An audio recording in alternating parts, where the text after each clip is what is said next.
जब तक मेरे राम जी की कृपा नहीं होती है तब तक इस जीव को भगवान की कथा जीवन में सुनने को नहीं मिलती। मैं मानता हूँ आज तेरे ऊपर मेरे राम जी की कृपा है, इसलिए तुम राम जी की कथा सुनने को कह रहे हो। प्यारे हम भी यहाँ रामेश्वर धाम में बैठ के कथा सुन रहे हैं, हम भी यहाँ रामेश्वर भगवान के दर्शन कर रहे हैं, इस धाम पे कथा कर रहे हैं या कह रहे हैं या कानों से सुन रहे हैं। तो प्यारे यही मेरे राम जी की कृपा है। और उस गोविंद से कहना, हे मेरे गोविंद ऐसी कृपा इस जीव के ऊपर तू करते भी रहना। धन मिल गया वो कृपा नहीं, सुंदर तन हमें मिल गया वो राम जी की कृपा नहीं है प्यारे। सांसारिक सुख मिल गए वो राम जी की कृपा नहीं है प्यारे। ये धन, ये दौलत, ये सांसारिक सुख, ये जगत के जितने भी सुख है, ये सुख तो पापियों को भी मिलते हैं, वेश्याओं को भी मिलते हैं, असुरों को भी मिलते हैं। क्या वेश्याओं के घर नहीं होता? क्या वेश्याओं के धन नहीं होता? लेकिन क्या वो जीवन धन्य है? ऐसा जीवन निरर्थक होता है। लेकिन हे उमा, जो इस कथा को जीव सुनता है, मेरे रामेश्वर धाम का दर्शन करता है, संत दर्शन मिलता है, वो जीव मेरे गोविंद की कृपा का पात्र होता है।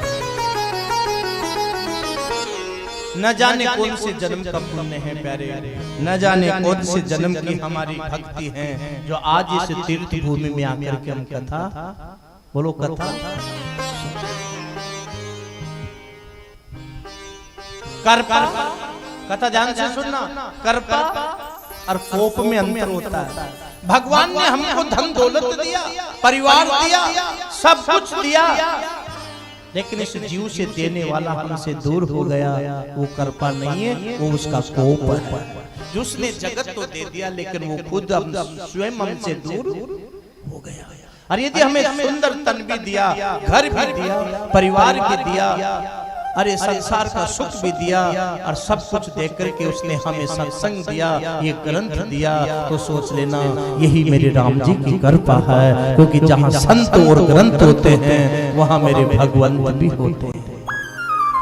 हाँ जी, जब तक विभीषण को हनुमान नहीं मिले तब तक श्री राम नहीं मिले, जब तक ध्रुव को नारद नहीं मिले संत तब तक भगवंत नहीं मिले प्यारे, जब तक सिया जी को विश्वामित्र गुरु नहीं मिले तब तक राम नहीं मिले। ऐसे जीवन में जब तक ग्रंथ और संत नहीं मिलेंगे तब तक हमें भी राम, बोलो वो श्याम नहीं मिलेंगे। और जिस दिन जीवन में संत और ग्रंथ का दर्शन हो जाएगा, मैं कहता हूँ चल करके भगवंत हमारे घर एक दिन वो स्वयं आ जाएगा। साहब वो खुद कह रहे हैं, जैसे लोभी को धन अच्छा लगता है, ध्यान देना, लोभी को धन अच्छा लगता है, कामी को कामनी अच्छी लगती है प्यारे। ऐसे भगवान कहते हैं मेरे को जगत नहीं, मेरे भगत अच्छे लगते हैं, जो मेरे निष्काम भगत होते हैं, मेरा नाम जप करते हैं, ऐसे भक्तों के हृदय में गोविंद हमेशा वास। ध्यान देना, भगवान कहीं नहीं मिलेंगे साहब, ढूंढना, अगर मिलेंगे चिंतन करोगे तो मेरे भगवंत भगत के हृदय में मिलेंगे। शंकर भगवान कहते हैं उमा, तेरे ऊपर राम जी की कृपा नहीं थी, और आज मानता हूं तेरे ऊपर राम जी की कृपा था, जो तुम राम जी की कथा सुनने को कह रही है। शंकर भगवान उस पार्वती को लेकर के जंगल में गए, एक ताली दी तो सारे पक्षी उड़ गए, दूसरी ताली दी तो जो गर्भ से थे उनका गर्भ गिर गया, तीसरी ताली में पंख लगे, सब पक्षी उड़ गए। एक सुआ था, कौन था? तोता। उसने उड़ने की कोशिश की, वो उड़ नहीं पाया, वो डाली पे बैठा है। शंकर भगवान ने पार्वती से कहा, उमा बताओ क्या सुनना चाहती हो, मेरे द्वारा तुम क्या जानना चाहती हो?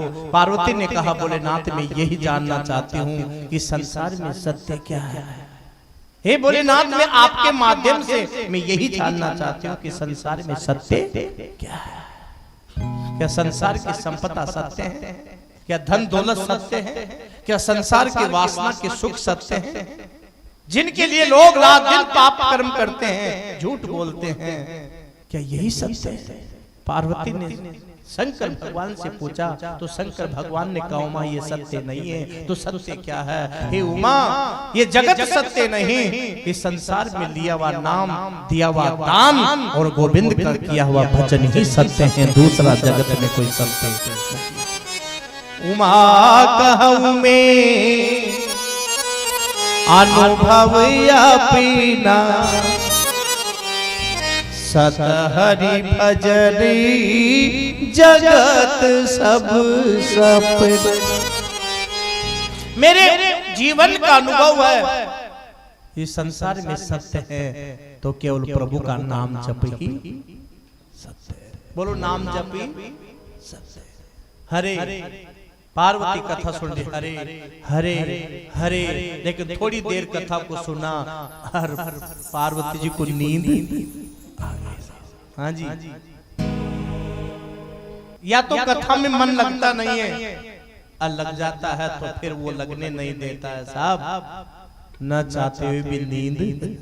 ऐसे तो गोली खावे तो भी नींद नहीं आवे, लेकिन नाम जप करने बैठे, कथा में बैठे तो नींद अपना आप ही। कई लोग कहते हैं जी गुरुजी हमें नींद नहीं आती है साहब, क्या करे? मैं कहता हूँ जिन लोगों को नींद नहीं आती है ना, वो भजन करने बैठ जाओ, नाम जप करने बैठ जाओ, कथा सुनने बैठ जाओ, नींद अपने आप ही। सियाई साहब ध्यान में हो। हाँ जी, कभी कभी पलक बंद हो ही जाते हैं। अरे हमें क्या, हमारे पलक क्या, माता पार्वती जी के भी पलक बंद हो गए। शंकर भगवान कहते जा रहे हैं हे उमा हर जीव को कथा सुनना चाहिए, हे उमा हर जीव को दान देना चाहिए, हे उमा हर जीव को इस तन से सेवा करना, बोलो सेवा करना चाहिए। हरे हरे पार्वती को नींद आ गई। एकदम शिव जी ने पूछा उमा बताओ सत्य क्या है? कि क्या है बताओ ना क्या है? कि पता नहीं। तो कि बोले बाबा मुझे तो नींद आ गई। नींद आ गई। फिर हरे हरे कौन कह रहा था ये भी मुझे पता नहीं। शंकर भगवान ने देखा कोई तो जीव है जो मेरी कथा को सुन रहा है। देखा तो एक सुआ बैठा हुआ है और राम जी की कथा को सुन रहा है। शंकर जी ने कहा कथा सुनना कोई दोष नहीं है, लेकिन कथा सुन करके भी उस कथा की चोरी करना या झूठ बोलना बहुत बड़ा दोष है। हाँ जी, भजन करना यात्रा करना अच्छी बात है, लेकिन यहाँ आकर के झूठ बोलना पाप कर्म करना महापाप है। उमा मैंने तुम्हें कथा को सुनाया, अपने तोते ने सुना, इसका दंड में इसे दूंगा। त्रिशूल लेकर के बोले बाबा उसको मारने दौड़े। सुआ ने सोचा भोलेनाथ से मैं कैसे बचूं, उसने दौड़ लगाई, दौड़ता रहा, कोई सुरक्षित जगह नहीं मिली तो वेद व्यास जी की नारी थी तो शीश गुथा रही थी और मुंह फट रहा था। हाँ जी, जब ये माताएं बहनें शीश गुथाती थी ना तो मुंह फटता है ऐसे।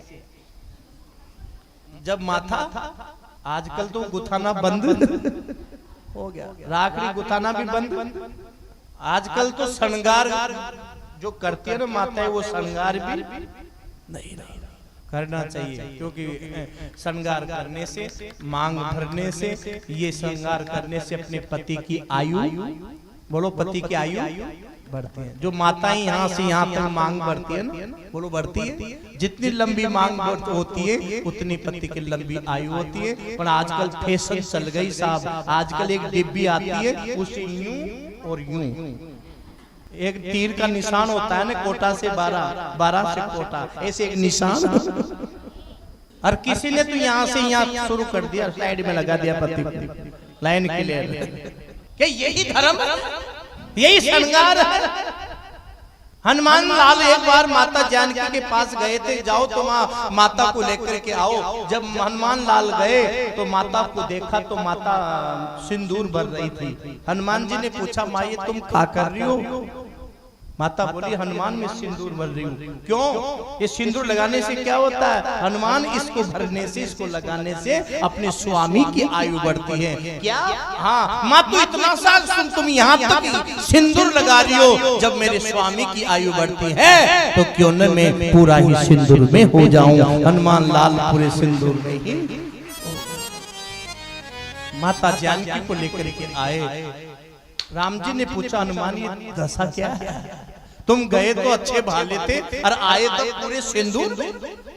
स्वामी मैं गया तो माता मांग भर रही थी, सिंदूर लगा रही थी। मैंने पूछा माँ ये तुम क्या कर रही हो? माँ ने कहा कि मैं तुम्हारे पति की आयु बढ़ती है इसलिए मैं उन सिंदूर लगा रही हूँ। तो मैंने सोचा कि जब इतना सा सिंदूर लगाने से, हे माँ जब स्वामी की आयु बढ़ती है तो मैंने सोचा मैं पूरा ही क्यों न सिंदूर में हो जाऊं ताकि मेरे स्वामी हमेशा के लिए अजर अमर। आज की माताएं बहनों को श्रृंगार करने में शर्म आती है साहब, पति से मीठा बोलने में शर्म आती है, पति को प्रणाम करने में शर्म आती है, और फिर वो करवा चौथ भी करती है। ये शास्त्र कहते हैं दिखावा मत करो। जितना दिखावे से दूर रहोगे, वास्तविकता के नजदीक रहोगे, उतना हमारा मानव जीवन सार्थक होगा।